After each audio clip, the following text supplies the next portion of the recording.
기억을 상기시켜 드려야 될 것 같아서 잠깐 백그라운드를 설명을 하겠습니다. 자, 사무엘상 끝날 때는 사울이 죽었죠. 그래서 사울이 죽어서 금방 다윗이 왕이 될 줄 알았는데 금방 왕이 못 돼요. 자, 보세요. 다윗이 계속 쫓김을 당하면서 부하들은 점점 늘어나고 세력도 강해졌지만 그래도 여전히 사울이 왕이었어요. 그죠? 근데 사울이 죽었으면 이제는 전부 다 다윗으로 넘어가야 될 것 같은데 그렇지가 않고 그 사울의 그 세력들이 남아있었어요. 그래서 그 사울의 세력들이 훨씬 큰 왕국을 건설하고 있었어요. 그 사무엘상 마지막에 보면 그 사울이 죽으면서 똑똑한 아들들 다 죽죠. 요나단도 죽고 뭐 몇 명의 아들 이름이 나오는데 그 아들이 다 죽었는데 그래도 살아남은 아들이 하나 있었어요. 하나인지 여러 명인지 모르겠는데 그 아들 이름이 이스보셋이에요. 근데 생각을 해보세요. 요나단은 워낙 성경에 많이 나왔잖아요. 그래서 잘 싸우기도 하고 굉장히 용맹하고 하나님도 잘 알고 또 아버지에 대항해서 그 다윗도 도와주는 대단한 똑똑한 아들이었는데 죽었죠. 그 다음에 같이 나갔던 아들도 죽은 거 보면 이 아버지를 도와서 전쟁터에 나간 건 뭔가 잘하는 애들이잖아요. 싸울만한 애들이 나간 거죠. 근데 남아있었다는 건 뭐예요? 전쟁에 나가지도 못할 정도로 좀 능력이 없지 않았겠느냐라는 생각이 드는데 그것은 제 생각입니다. 아무튼 이스보셋이라는 아들이 있어서 이 이스보셋이 사울의 뒤를 이어 왕이 돼요.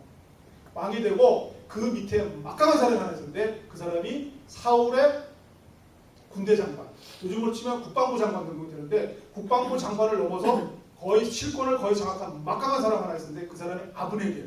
이 아브넬이 그 이스보셋을 왕으로 삼고 큰 왕국을 건설하고 있어서 다윗은 할 수 없이 다윗의 유다 지파잖아요. 12지파 중에 유다 지파잖아요. 그 유다 지파에 만 이끌고 왕이 됐어요. 그러니까 조그만 왕이 된 거고 이쪽은 큰 세력은 여전히 사울의 아들 이스보셋이 하고 있었던 거예요. 차지하고 있었던 거예요. 그런 대치 기간 동안에 뭐가 있었겠어요? 당연히 전투가 계속 벌어지는 거예요. 계속 싸움이 한 7년 정도 계속 벌어지는 거예요. 그런데 점점 다윗은 강해지고 이쪽은 이스보셋 쪽은 자꾸 약해져요. 이때 무슨 일이 있었냐면 이스보셋이 그러니까 아브넬이 워낙 실권을 갖고 있었고 이스보셋은 어떻게 보면 약간 허수아비와 힘이 없는 왕이었던 것 같아요. 근데 이 아브넬이 점점 힘이 강해지다 보니까 무슨 일이 있었냐면 사울의 사울은 왕이었으니까 수많은 첩이 있었을 거 아니야. 그 중에 첩 하나를 자기가 다시 첩으로 취한 사건이 있었어요. 그것을 이스보셋이 야단을 쳐요. 왜 우리 아버지의 첩을 네가 취하느냐. 그랬을 때 아브넬이 확 돈 거예요. 그래갖고 이놈의 자체는 안 돼. 왕이니까 너가 누구 때문에 왕이 되고 지금 어떻게 정권을 유지하고 있는데 네가 나한테 그럴 수가 있어 하면서 이 사람이 확 어디로 가냐면 다윗한테 가버려요. 그래서 다윗하고 딜을 해요. 무슨 말이냐면 내가 사실은 이스보셋이 왕죠. 내가 모든 실권을 다 갖고 있는 거 당신도 아시지 않느냐. 내가 몽땅 데리고 와갖고 당신에게 투항합니다. 그러니까 다윗이 그러자. 당연히 그러죠. 그래서 하고 돌려보내는 상황이 나왔는데 그때 그 사이에 무슨 일이 있었냐면 아까 얘기했죠. 이쪽하고 저쪽하고 자꾸 싸울 때 아브넬이 이쪽에 실권을 갖고 있었거든요. 군사 모든 정권을 갖고 있었고 이쪽에 다윗에는 세 형제가 다윗의 조카뻘이에요. 다윗 누이의 아들들 세 형제가 거의 군대의 모든 군력이랄까요? 그것을 다 잡고 있었는데 항상 싸움을 하니까 이 아브넬이 이 세 형제 중에 한 명을 죽인 사건이 있었어요. 한 명을 죽인 사건이 있었는데 이 세 형제 중에 한 명이 아브넬에게 죽임을 당하니까 나머지 두 형제는 늘 이 아브넬을 증오하고 복수심에 불타했단 말이에요. 그런데 마침 그 다윗의 군대 중에 제일 센 사람들 그 사람은 요압인데 그 군대 장관 요압이 다른 데 전투하러 간 사이에 아브넬이 다윗을 찾아와서 아까 말한 딜을 한 거예요. 딜을 해갖고 내가 다 주겠다. 당신에게 다 주겠다. 하고서 다윗은 그래라. 그러면서 융숭하게 대접을 해서 돌려보낼 때에 마침 그 요압이 다윗의 군대 장관 요압이 아브넬에게 죽임당한 형제의 제일 큰형 요압이 돌아온 거예요. 그러면서 사람들이 여차여차해서 아브넬이 와서 다윗하고 잘 이야기하고 지금 돌아가고 있습니다. 무엇이? 그러면서 쫓아가서 다시 불러요. 왕이 다윗을 다시 뵙자고 합니다. 하면서 아브넬을 불러갖고 데리고 가면서 칼로 찔러서 그 아브넬을 죽여요. 죽이는 사건이 일어나요. 그때에 이제 다윗이 굉장히 슬퍼하면서 요압 때문에 자기가 지금 힘이 없어서 자기가 너무 힘이 없어서 그 요압과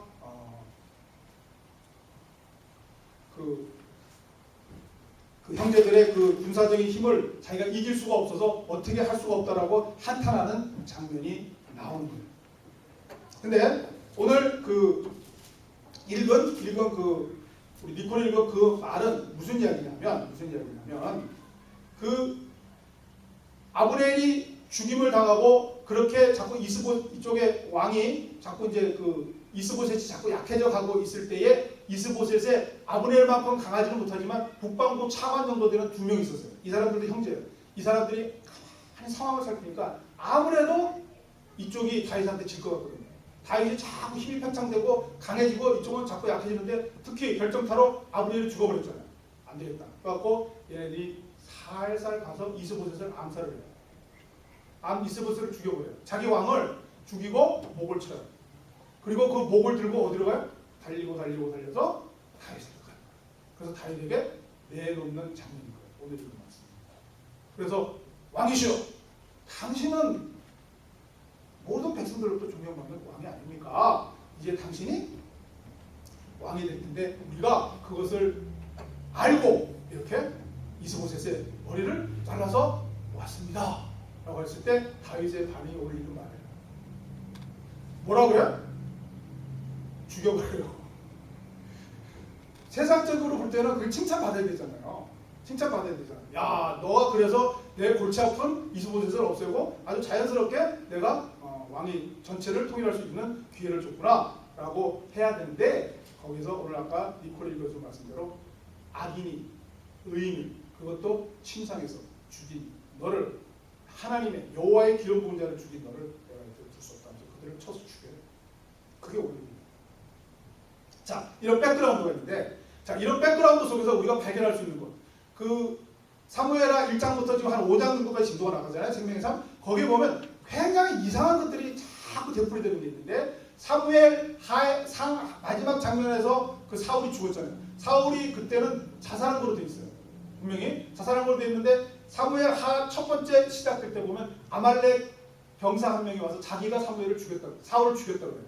자기가 사울을 죽였다. 그래서 그 사울의 몸에 있는 그 어떤 증거들을 가지고 와요. 그래서 내가 죽였습니다. 다윗 왕이시여 내가 사울을 죽였습니다. 그러니까 이 사람은 자기가 사울을 죽이면 알잖아요. 사울이 10년 이상 쫓김을 당하고 사울이 지긋지긋하게 다윗을 추격하고 다녔잖아요. 그걸 아는 이 사람이 상 받으려고 자기가 죽였다 그러고 왔을 때에 사무엘 하 첫 번째 장면인 거예요.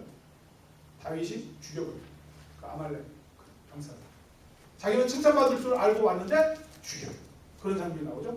그 다음에 아브넬 있잖아요. 아브넬은 상대방의 제일 큰 막강한 실세, 이스보셋보다 더 큰 실세인데 그 아브넬이 왔을 때 이 사람이 굉장히 융숭하게 대접하고 좋은 협약을 맺고 잘 돌려보내는데 나중에 요압이 와서 칼로 찔러서 아브넬을 죽였을 때 굉장히 슬퍼요.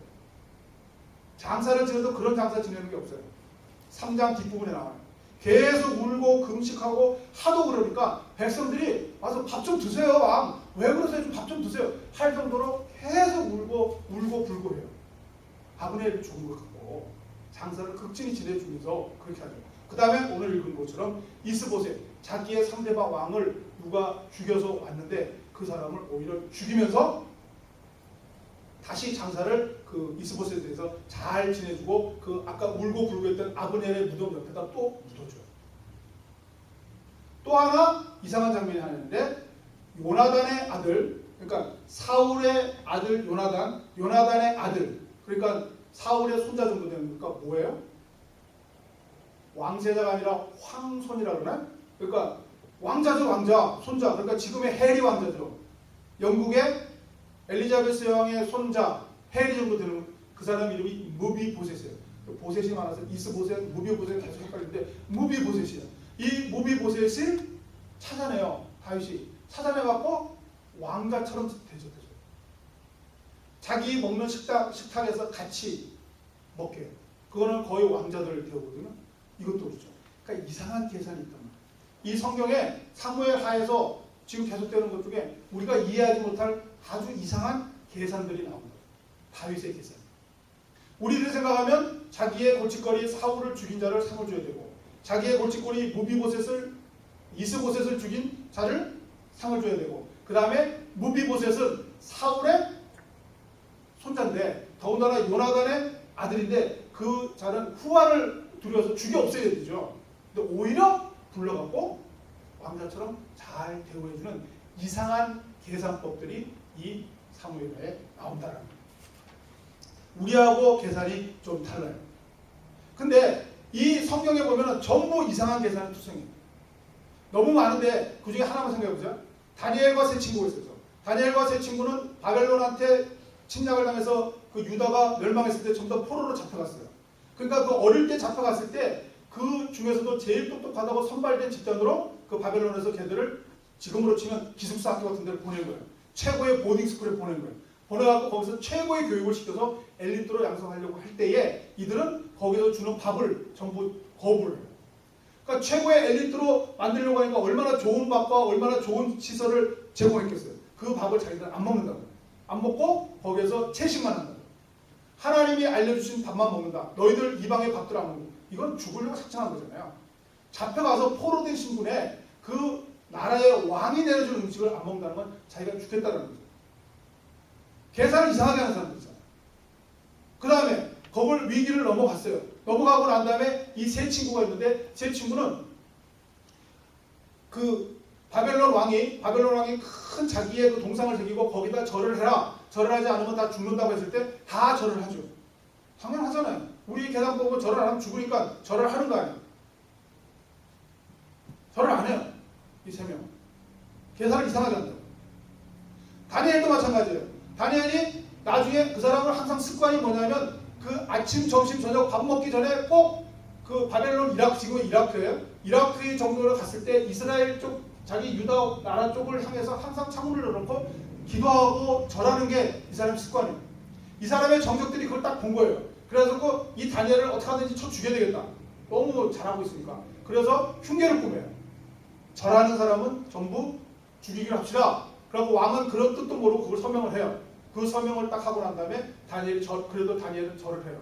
다니엘은 정부에서 국무총리 정도 됐잖아요. 그러니까 그걸 모를 리가 없단 말이에요. 알면서도 또 절을 한다. 그러니까 다니엘은 계산을 이상하게 하는 사람.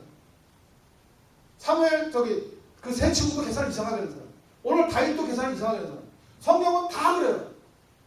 이상한 계산으로 전부 투정해요. 아브라함 있잖아요. 자기 육체적인 능력이 끝났고 아내의 육체적인 능력이 끝났는데도 하나님이 너 자식 생길 거다 그러니까 예 맞습니다. 그러니까 이상한 계산을 하잖아요. 다 이상한 계산의 투성이거든요. 그런데 성경을 보면요. 이 이상한 계산의 결과가 있어요. 이상한 계산을 우리가 이해하지 못할 이상한 계산을 하는데 이 이상한 계산의 결과가 있는데 이 결과가 대단히 놀랍다는 거예요. 다윗 같은 경우는 이 이상한 계산으로 전부 다 살인자들을 자기를 어떻게 보면 도와줄 사람들을 다 죽이고 그랬잖아요. 그 결과가 어떻게 나오는지 아세요? 모든 백성들이 다윗을 좋아합니다. 아브넬 아까 그랬죠. 아브넬은 적장이에요. 적장이 죽었는데도 계속 울고 금식하고 그러니까 나중에 백성들이 찾아와요. 제발 왕이시도 드세요. 왜 그러세요? 좀 그만 슬퍼하세요. 그래요. 그러다가 나중에 그 아브넬 부하들이 이스보셋을 죽이고 왔잖아요. 그들을 또 죽였죠. 그 다음에 무슨 일이 벌어졌는지 아세요? 저쪽 백성들이 자진해서 다 찾아. 나라를 갖다 바친다. 백성들이 자진해서 갖다 바쳐요. 저쪽 나라. 미국은 오바마도 욕하고 대통령 됐지만 밑에서 오바마를 반대하는 사람들도 있고 한국도 또 뭐 지금 대통령을 반대하는 사람도 있고 찬성하는 사람들도 있고 이렇게 항상 누가 왕이 되고 표면적으로는 어떤 정권이 들어섰다 할지라도 내면적으로는 그것이 화합이 잘 안 되는 게 거의 모든 상황들이죠. 이때의 이스라엘은 철두철미하게 다 다윗을 존경합니다. 다윗이 사실은 사울이 백성들이 너무 좋아했잖아요. 백성들이 그 사무엘을 후임으로 왕으로 사사제도를 종식시키고 왕으로 자기들이 되게 했을 때 그 사울을 뽑아주니까 이 백성들이 사울을 너무 좋아했잖아요. 그 사울이 너무 좋아하니까 이쪽에 다윗이 잘하고 있음에도 불구하고 사울 쪽에 훨씬 많은 세력들이 있었다고요. 그러니까 그것을 아브넬이 이용을 한 거잖아요. 그래갖고 그 호수아비 같은 왕이지만 이스보셋을 세워갖고 그 큰 나라를 유지하고 있었던 거잖아요. 그 백성들은 아직도 내면적으로는 다윗에게 순종하지 않는 사람들이에요. 근데 다윗은 우리가 볼 때는 정말 답답할 정도로 사울도 안 죽이잖아요. 그 사무엘상에 보면 2번씩이나 죽을 기회를 쓰는데도 안 죽이고 답답할 정도로 행동을 취하지 않고 하는데 나중에 보니까 그 모든 것이 횟수로는 늦어졌지만 백성들 전체가 다윗에게 복종하는 거예요. 백성들 전체가 다윗을 진정한 왕으로 인정하는 거예요. 백성들 전체가 그 12지파 모든 이스라엘 백성들이 한 마음으로 다윗을 좋아하는 거예요. 그래서 다윗 때 가서 비로소 이스라엘 전체가 실질적으로 통일이 되고 가장 광대한 그 국토를 갖게 되고 정치적으로나 경제적으로나 군사적으로나 문화적으로나 모든 면에 있어서 최고의 나라를 구가했던 겁니다. 그러니까 이상한 계산을 해갖고 좀 답답하고 좀 그런 것 같은데 나중에 결과는 대단했다. 다니엘도 마찬가지고 세 친구도 마찬가지고 그 이상한 계산을 해서 불복종하고 밥도 안 먹겠다. 너네 주는 밥도 안 먹겠다. 너의 동상에는 절도 안 하겠다 해갖고 거의 죽을 뻔했던 그들이 나중에 오는 최고의 높은 자리에 올라. 불로 들어가잖아요. 그 절을 안 한 바람에 풀무불 속에 들어가잖아요. 그래갖고서 그 풀무불이 얼마나 맹렬한지 저 위에서 풀무질하는 사람도 타 죽을 정도로 맹렬한 불 속에 3명을 집어넣는데도 그 3명이 나중에 옷 하나도 타지 않고 다 나왔잖아요. 그걸 보고 왕이 그들을 더 높여주죠. 다니엘도 마찬가지예요. 그 뻔히 자기가 죽을 걸 알면서도 이스라엘을 향해서 유다를 향해서 3번 절을 했던 다니엘은 나중에 뭐가 되죠? 국무총리가 돼요. 왕들은 3명이나 바뀌지만 다니엘은 안 바뀌어요. 첫 번째 왕에게도 국무총리했고 그 다음 이어지는 왕에도 국무총리했고 그 다음 이어지는 왕에도 국무총리했어요. 포로 신분에 식민지 출신인데도 불구하고 그렇게 끝까지 정말 영광의 영광을 받았죠. 그 결과는 이상한 계산의 결과는 굉장히 다르게 나와요. 이상한 결과가 나와요. 이상한 계산은 이상한 결과가 나와요. 이상한 계산. 그것을 단적으로 이야기하는 게 예수님 비유잖아요. 씨 뿌리는 비유. 씨를 뿌렸어요. 그 씨가 뿌려졌을 때 돌밭에 뿌려지기도 하고 가시밭에 뿌려지기도 하고 그런 것은 잘 나지를 않는다. 그걸 알겠는데 나중에 예수님이 풀어주잖아요. 그 풀어주는 건 뭐냐면 그 하나님의 말씀이 너희에게 들어온 거다. 씨는 하나님의 말씀이다. 근데 그 말씀이 그 돌밭에 뿌려졌다는 것은 뭐냐면 말씀이 돌아와서 조금 그 좀 자리 잡으려고 할 때에 어떤 시험과 환란이 오면 그 말씀이 뿌리 내리지 못하고 그냥 넘어지고 시험과 환란 속에 자기가 다 휩쓸리는 거다. 그 다음에 그 가시밭에 뿌려진 건 뭐냐면 뿌리는 좀 내리는데 밑으로 땅은 내리는데 자라지를 못한다. 그건 뭐냐면 세상에 대한 염려, 그 다음에 어떤 물질에 대한 유혹이 오면 그것이 말씀이 자라지 못한다. 그런 식으로 하나님께서 말씀했죠. 근데 그거는 우리의 계산상으로 맞잖아요. 우리가 이 세상을 살아가는 모든 계산이잖아요. 여러분이 하나님의 말씀을 듣고 여러분이 하나님의 성경 공부를 하고 여러분이 기도를 하고 나가지만 회사에서 무슨 일이 일어나, 가정에서 화난이 일어나, 어떤 물질에 부족함이 오거나 사업에 실패가 오면 당연히 우리는 그 말씀을 붙잡지 않고 이쪽으로 나가죠. 사업의 실패를 타개하기 위해서, 어떻게 하든 이 물질의 손해를 막아보기 위해서, 어떻게 하든 이 관계를 내 감정을 처리하든 그런 식으로 해나가는데 그러지 않으면 이상한 계산을 하시는 거예요. 예수님. 그렇게 하지 않으면 나중에 30배, 60배, 100배로 큰다 이거예요. 나무가 크듯이 훨씬 좋은 결과가 너희들에게 일어날 것이다 라고 예수님께서 말씀을 하시는 거예요.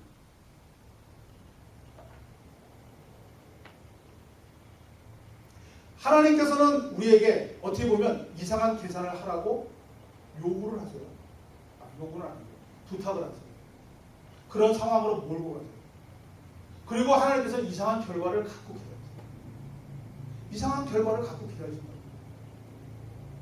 꼭 그 밀가루 반죽을 해갖고서 요만큼 된 거에다가 누룩을 넣으면, 이스트를 넣으면 어마어마하게 부푼 것처럼 하나님께서 그 이스트 넣기를 기다리시는 거예요.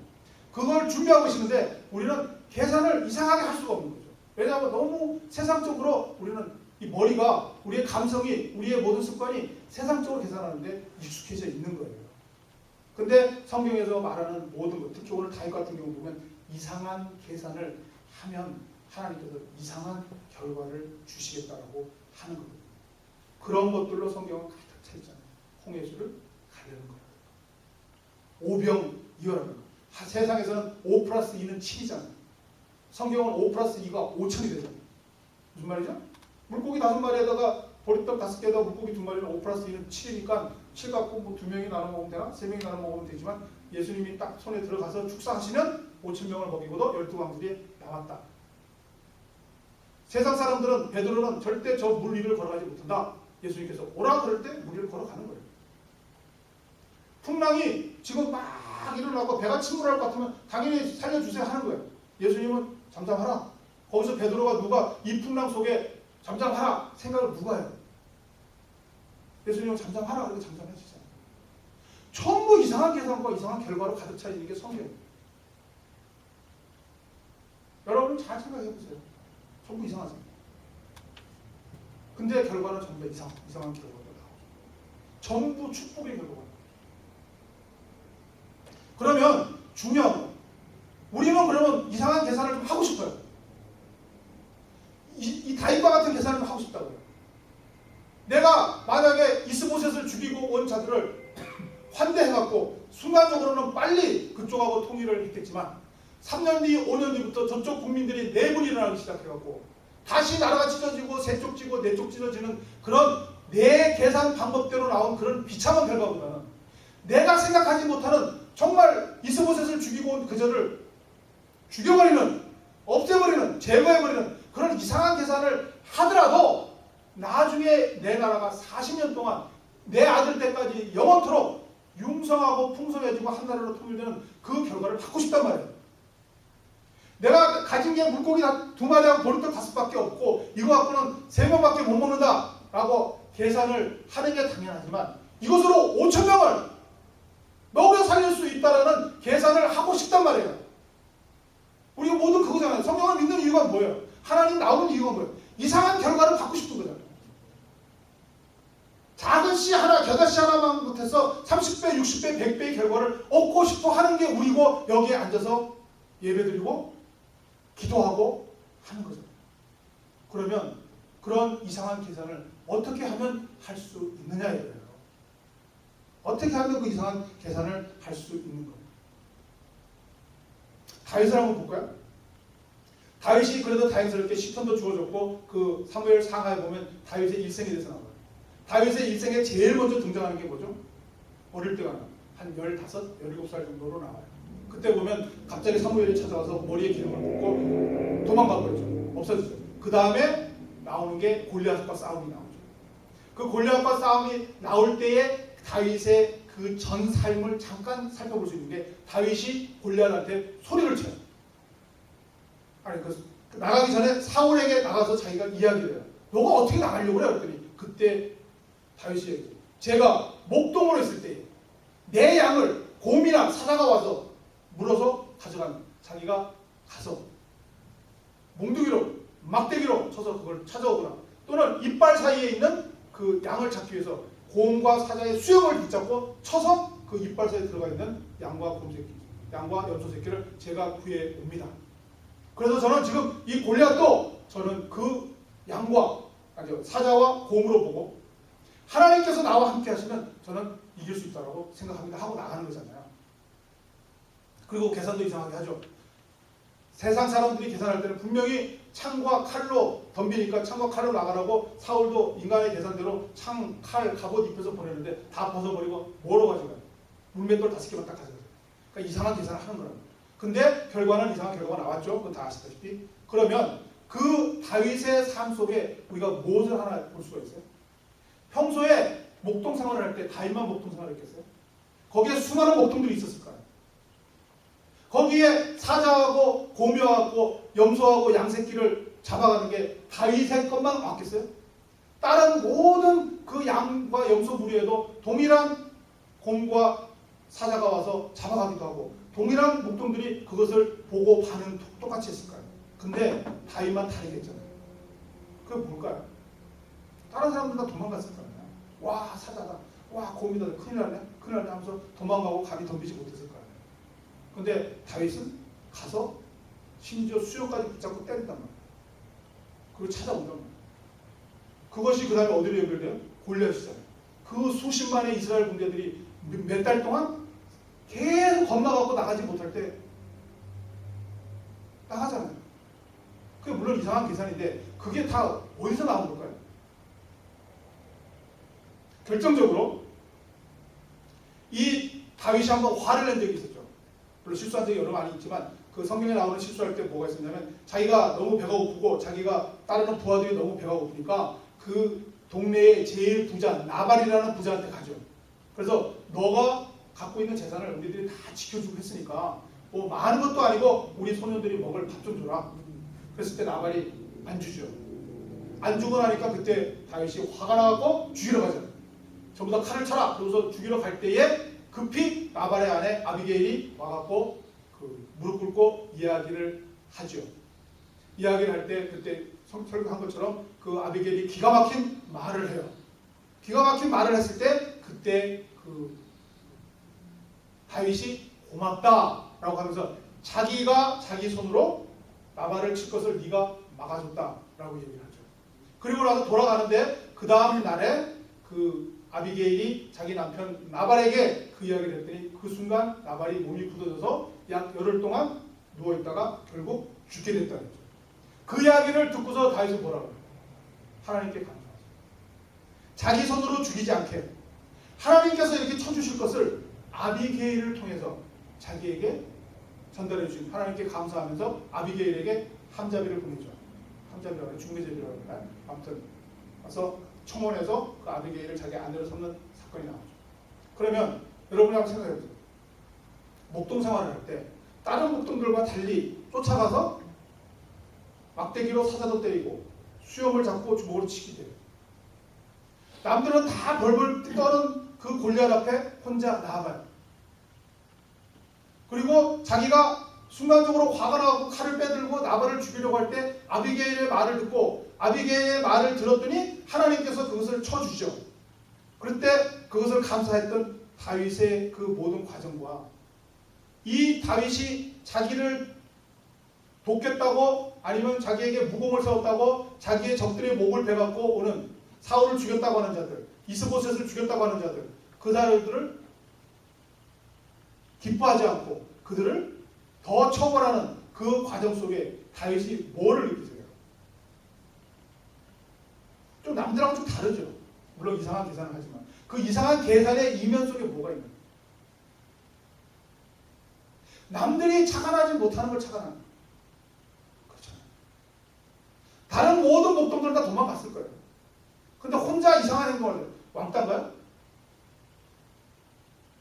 남들 다 벌벌 떨고 있는 골리앗 앞에 혼자 나가요. 돌 5개. 그런데 남들하고 똑같이 자기도 화가 나고 나발을 치러 가려고 했을 때 그 실수를 아비게일을 통해서 하나님께서 말려주시고 자기 손으로 나발을 안 치고 하나님께서 직접 나발을 친 것을 깨달은 거잖아요. 그러니까 그 모든 경우를 통해서 이 사람은 자기가 직접 사울을 안 치는 거예요.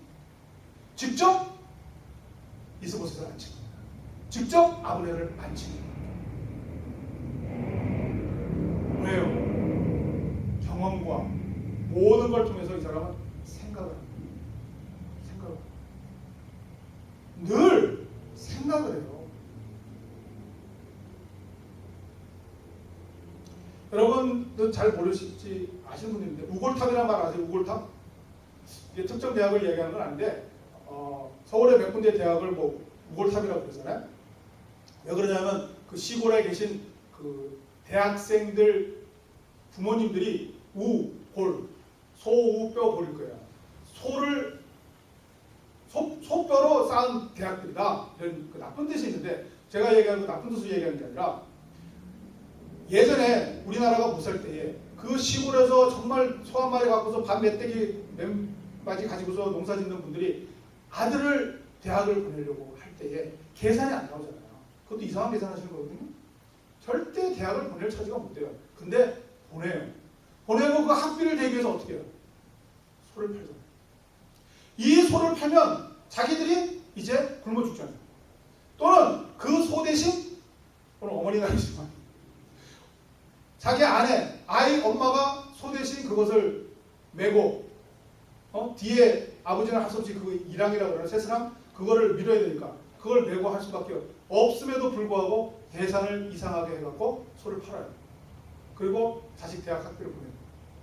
근데 대학이 뭐 1년 갖고 되냐? 4년은 다녀야 돼요. 그 다음에는 소도 없어요. 뭐 팔아요? 밭을 팔잖아요. 이 밭을 팔면 그 동생들도 굶고 우리들도 굶지만 그거를 팔아갖고 학교를 보낸다고요. 이상한 계산을 하는 건데 왜 이상한 계산을 해요? 자식이잖아요. 자식이니까 생각을 하는 거예요. 남이면 절대 그거 팔겠어요? 절대 안 팔아요. 근데 자식이니까 그거 판다고. 왜요? 자식에 대해서 생각을 하죠. 이쪽은 남의 이웃집 복동이에요. 여기 내 아들 철수예요. 철수에 대한 생각과 복동에 대한 생각이 다른 거예요. 복동이가 안타까웠네. 복동이가 정말 엄마가 얘가 젖 먹을 때 죽었네. 내 젖을 풀어주지만 절대 내 밭과 내 손을 안 팔잖아요. 복동이는. 내 아들 철수는 내가 앞으로 어떤 일을 당할지 알면서도 내가 굶을 줄 알면서도 내 소를 팔고 내 밭을 팔잖아요. 다윗은 하나님을 그렇게 내 자식처럼 정말 생각한 거예요. 진지하게 생각합니다. 진지하게 생각합니다. 이상한 계산을 하는 것은 진지한 계산을 합니다. 진지한 계산. 사울 보세요. 사울은 두 가지 실수했다고 했죠. 사울은 첫 번째 실수, 시간의 실수를 했어요. 저쪽에서 적이 쳐들어와요. 제사를 지내야 되는데 이 제사는 사무엘이 와서 지내게 돼 있어요. 이제 시시각각으로 적이 쳐들어와요. 큰일 났어요. 이제 한 5분만 있으면, 아니 1시간만 있으면 이제 완전히 와서 자기 죽을 것 같아요. 그러니까 그 다음에 뭐예요? 자기가 제사를 드려요. 사무엘 오는 걸 안 기다려요. 두 번째, 양의 실수를 해요. 양의 퍼센테이지 실수를 하는데 무슨 실수를 하죠? 하나님께서 아말렉을 전부 다 쳐주기로 했어요. 짐승이고 사람이고 다 쳐주기로 했어요. 100% 진멸을 하는데 몇 퍼센트 했어요? 98% 진멸해요. 2% 남겨요. 왜 그럴까요? 이웃집 복동이라고 생각합니다. 하나님을 따르긴 따르는데 이웃집 복동이한테 내 젖을 불어서 목에서 물려서 애를 먹이게 하는데 내 밭과 내 속까지는 안 판다고요. 사울은 그래요. 생각을 하는데 진지하게 생각해요. 만약 하나님을 정말 철수 내 아들처럼 생각했으면 2% 들어야죠. 1시간 기다려야죠. 성경이 다 그래요. 12정탐꾼이 있어요. 12정탐꾼이 가서 모세가 명령하죠. 가나안 땅을 정탐하고 와라. 40일간 정탐하고 왔는데 10명은 뭐라 그래요? 야, 진짜 좋은 땅인데 중요한 건 거기에 사는 사람들이 엄청나게 힘이 세요. 그리고 무지하게 싸움을 잘해요. 우리는 가면 안 돼. 이렇게 했죠. 2명, 여호수아와 갈렙은 뭐라 했죠? 그런데 그건 맞아. 내가 봐도 그렇더라. 그런데 우리는 하나님이 있으니까 이겨. 왜 그 차이가 났다고 봐요? 10명과 2명의 차이가? 진지하게 생각을 합니다. 여러분, 사실은 우리가 참 하나님을 정말 이상하게 생각하는 우리들이 있어요. 뭐냐면 여호수아와 갈렙과 비롯한 12정탐꾼이 좀 생각을 해보세요. 가서 딱 보니까 가나안 땅을 가라 그래서 딱 갔는데 거기에 보니까 진짜 포도도 좋고 젖도 흐르고 젖과 꿀이 흐르는 정말 좋은 땅인데 거기에 사는 사람들이 굉장히 용맹해 보이고 싸움도 잘하고 뭐 창도 크고 칼도 잘 들 것 같아요. 그러면 그거 바보예요? 그거 왜 생각을 못할까요? 이런 데를 하나님이 왜 보냈나? 그 생각을 왜 안 할까요? 하나님을 바보로 본 거예요. 그래서 하나님께 죄송하지만 하나님을 제가 사랑하고 강조하기 때문에 이야기해요. 그 열정탐꾼은 하나님을 진짜 바보로 본 거예요. 아니, 하나님이 그 가나안 땅에 살고 있는 그 장대하고 싸움 잘하는 그 사람들이 거기 있는 거 몰라서 그들을 보내겠어요? 그걸 몰라서 하나님께서 그렇게 바다도 가르고 10가지 재앙으로 끌어내고 지금까지 너희들에게 만나도 주고 매출하기도 주고 수많은 기적을 보여주신 그분이 그걸 몰라갖고 그걸 보내겠냐고요. 생각을 안 하는 거예요. 여호수아와 갈렙은 진짜네. 야, 우리가 붙어서는 안 될 것 같은데, 승산이 없을 것 같은데 생각을 하는 거죠. 근데 하나님이 바보가 아닐 텐데. 그런데 내가 지금까지 목격한 하나님만 해도 어마어마한 힘을 보여주셨는데, 어마어마하잖아요. 출애굽기 나오기 전에 그 역사를 보세요. 하나님이 괜히 보여줬겠어요? 그거 다 보여주고 난 다음에 보내잖아요. 여러분 조심하셔야 돼요. 성경을 보면 하나님께서 도대체 이해하지 못할 일 전에는 다 뭔가 보내줘요. 요셉에게 이해하지 못할 노예생활과 이해하지 못할 감옥생활을 하기 전에 꿈을 주시잖아요. 예수님께서 돌아가시기 전에 제자들에게 수많은 기사와 이적을 보여주시잖아요. 3년 동안 엄청나게 가르치시잖아요. 성경이 다 그렇거든요. 그런데 그거를 생각을 안 하는 거예요. 이 열정탐구들은 그거 생각 하나도 안 하는 거예요. 그냥 자기 눈에 보이고 그 쪼그라드는 자기 마음속에서 하나님을 완전히 바보로 봅니다. 하나님 정말 뭘 모르네. 하나님 우리 이스라엘 백성들을 진짜 모르네. 저렇게 강하고 저렇게 저기 완전 무장한 저 사람들을 어떻게 이기라고 우리를 보내는 거야. 야, 하나님 진짜 바보다. 이게 열정탐구. 여호수아와 갈렙은 그렇거든요. 사실 보기에는 너무 어렵거든요. 너무 그 사람들이 장대해 보거든요. 생각하기 시작하는 거예요. 진지하게 생각하는 거예요. 그런데 왜 하나님이 이것을 보내실까? 생각을 해야죠. 왜냐하면 그 전에 하나님께서 그 10가지 재앙도 내리시고, 10가지 재앙이 보통 재앙이에요. 어마어마한 재앙들이잖아요. 막 우박 내리고 막 요쪽은 우리 살고 있는 요쪽은 파리 한 마리도 없는데 저쪽은 파리를 들끓게 만들고 엄청난 걸 보여주셨잖아요. 그걸 생각을 하는 거죠. 왜 그러실까? 왜 그러실까? 아, 하나님 뜻이 있다. 하나님 뜻이 있다. 생각하기 시작하고 진지하게. 요셉이 보디발의 집에 갔어요. 잘해요. 아주 인정을 받아요. 근데 요셉이 워낙 잘생겼다고 그래요, 성경에서. 저는 모르겠는데. 그러니까 보디발의 아내가 그 요셉에게 유혹하죠. 그래갖고 유혹을 하고 하다가 나중에는 아주 그냥 붙잡고 그냥 간청을 하잖아요. 그때 요셉이 하는 말 찾아봤어요. 생각하는 거예요. 그게 우발적 사건이 아니에요. 성경을 잘 보셔야 돼요. 계속해서 그 보디발의 아내가 요셉에게 지속적으로 유혹을 했다고요. 선악과를 따먹을 때 사단이, 뱀이 그 아담과 하와에게 한 번에 우발적으로 절대 유혹 안 하잖아요.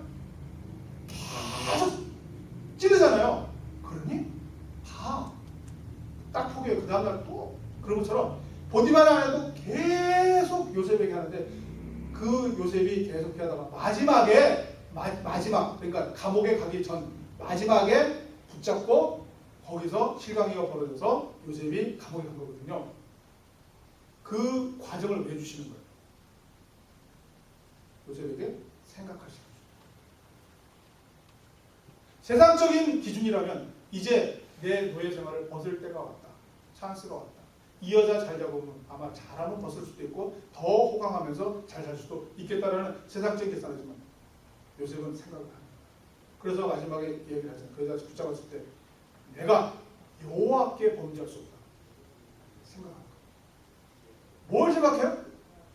그 두 번의 꿈을 주셨잖아요. 요셉에게. 하나님께서 이 꿈을 주셨는데 나를 왜 이렇게 노예 생활을 만드시나? 내가 왜 이렇게 팔려왔나? 그러면서 거기서 열심히 일을 하면서 뭔가 자꾸 생각을 했겠죠. 그런데 자꾸 보디발의 아내가 자꾸 유혹을 해요. 하루 이틀. 그때마다 생각을 하는 거예요. 하나님께서 나에게 꿈을 주신 거예요. 내가 이곳에 있게 하신 하나님이 이겁니까? 근데 저 여자는 왜 나를 유혹할까? 나는 어떻게 해야 되나? 진지하게 생각합니다.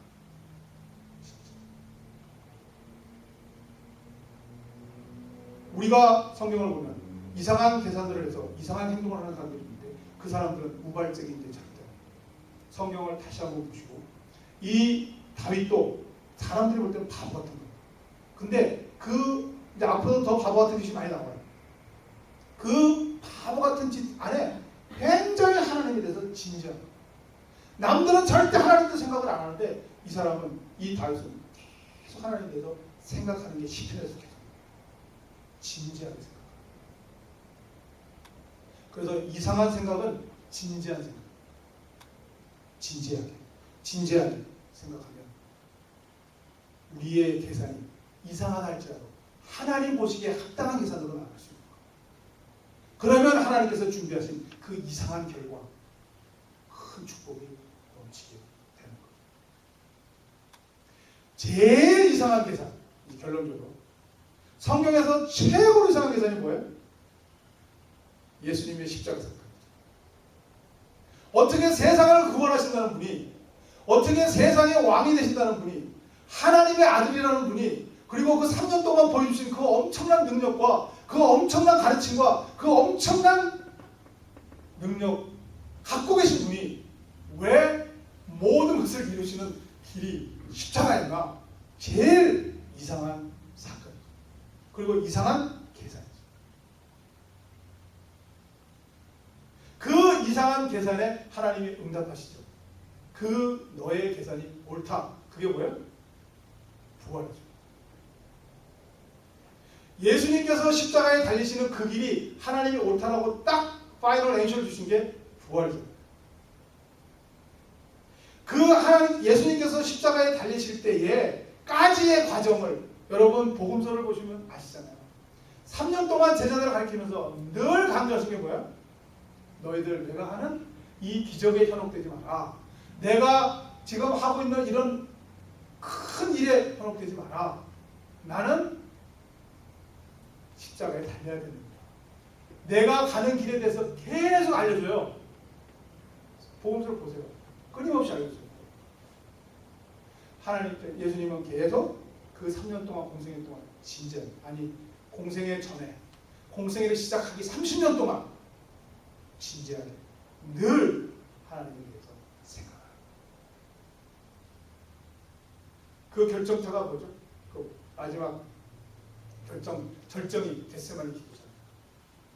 그 33년 동안을 그렇게 진지하게 생각했음에도 불구하고 다가올 인간적인 고통이, 그 인간적인 수치가, 십자가에 매달려서 못에 박혀서 돌아가셔야 될 그 상황을 알긴 알겠는데 도대체 자기가 감당할 자신이 없으니까 겟세마네 가서 땀방울이 피가 떨릴 정도로 기도하시잖아요. 제발 좀 피할 수 있으면 피하게 해달라고. 그게 뭐예요? 진짜 진지하잖아요. 정말 자기는 피하고 싶은데, 인간적으로는 정말 피하고 싶은데 하나님이 원하신다. 그 하나님에 대해서 진지하게 생각하는 거예요. 그 진지함 속에 순종하고 나가요. 여러분, 여러분의 삶을 살아가면서 이 진지함을 놓치시면 안 돼요. 하나님은 그렇게 진지하신 분이에요. 어느 정도 진지하죠? 이 세상을 구원하시기 위해서 예수님을 십자가에 내어줄 정도로 진지하시다고요. 얼마 전에 노아 영화 나왔잖아요. 노아 쪽에 성경을 다시 펴놓고 보세요. 노아가 그렇게 되기까지 하나님께서 번민이 있어요. 하나님이 무지하게 고민해요. 잠깐 나오는 거 짧은 구절 속에. 그 하나님께서 정말 한탄하신다 그랬잖아요. 이 세상을 이렇게 만드시면서 한탄하신다. 거기에 하나님의 굉장한 고민이 있는 거예요. 하나님의 굉장한 번민이 있는 거예요. 하나님의 엄청난 안타까움이 있는 거예요. 슬픔이 있는 거예요. 눈물이 있는 거예요. 그리고 그 결단을 내시고, 그 번민과 그 안타까움과 고통과 그것이 예수님의 겟세마네 기도였죠. 그리고 예수님까지는 안 되는지 모르지만 다윗에게도 그래요. 그래서 다윗에게 이 사울을 죽여야 되나, 내가 이때 어떤 판단을 내려야 되나 진지하게 생각하는 거예요. 그 하나님의 마음을 읽으려고 애를 쓰는 거예요. 하나님의 안타까움과 하나님의 예비하심과 하나님의 섭리와 하나님의 고통과 하나님의 슬픔과 또는 하나님의 사랑과 하나님의 영광을 진지하게 생각하고 생각하면서 이분은 이렇게 이상한 계산을 하는 거예요. 그걸 모르고 사울을 비롯한 모든 주위에 일어나는 사람들, 그냥 목을 베갖고 전공 올렸다고 오고 찔러 죽이고 하는 사람들은 진지한 겁니다. 진지하죠.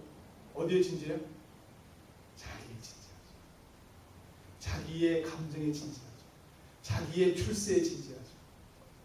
그래서 결론적으로 이상한 계산은 진지한 계산. 그럼 진지한 것은 무엇이냐? 진지한 것은 하나님을 아는.